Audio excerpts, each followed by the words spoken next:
Okay, I'm Pete Hartinger, director of the Roundtown UFO Society.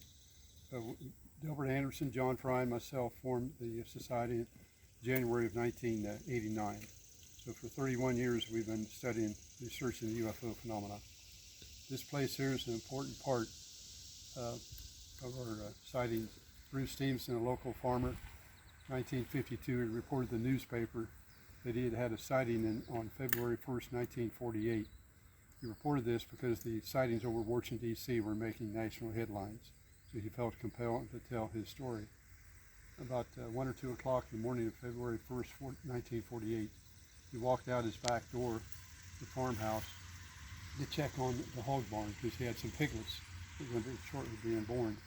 He saw this very bright light coming in toward his house. It stopped and hovered over the hog barn for a minute or so.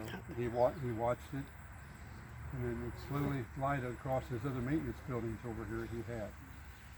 And he never forgot about it. The next morning, one of the first people he told it to was Jimmy Lee Master, who later I married his niece.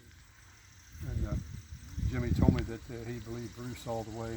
Jimmy was very religious in that, and Bruce did not tell his story. He just told it to a few members of the family.